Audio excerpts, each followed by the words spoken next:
Our story begins with Charles Howard, a newly divorced businessman in the West. Arriving with only 21 cents in his pocket, Charles Howard soon escalated to owning a Buick dealership. Charles met his wife-to-be, Marcella, and they bonded over their love of horses. Charles soon met and hired Tom Smith.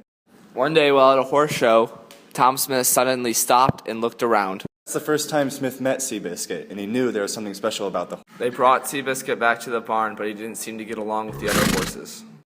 Smith decided to introduce Seabiscuit to Pumpkin, a veteran of the barn, and they soon became best friends and were inseparable.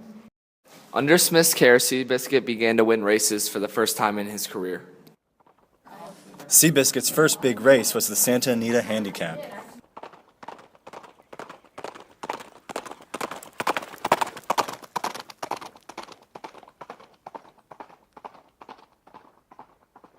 It was a close race, but in the end, Rosemont won by a nose. Shortly after, Pollard was riding on another horse, Fair Nightness, and fell off and crushed his chest.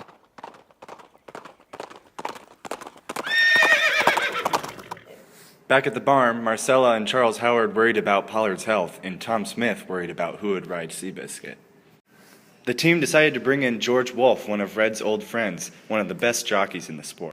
Pollard gave Wolfe strict instructions on how to ride Seabiscuit. George Wolfe's first important race was the 1938 Santa Anita Handicap. In his second handicap, Seabiscuit lost a close race to Stagehand. One cloudy afternoon after Pollard's recovery, he was taking his friend's horse for a ride around the barn when it bucked him off and smashed his leg.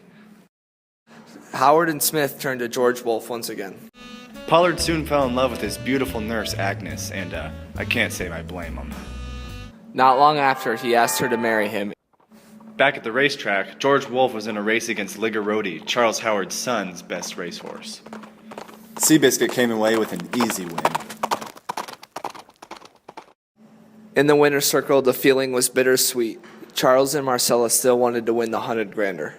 The next big step for Seabiscuit was the long-anticipated duel between the two best racehorses in the nation. In 1938, Seabiscuit went up against War Admiral. Seabiscuit trounced War Admiral in the final furlongs.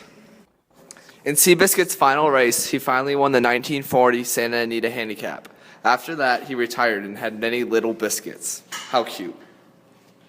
Tom Smith remained a horse trainer, but no longer for the Howards, as they retired from the horse racing business. The end.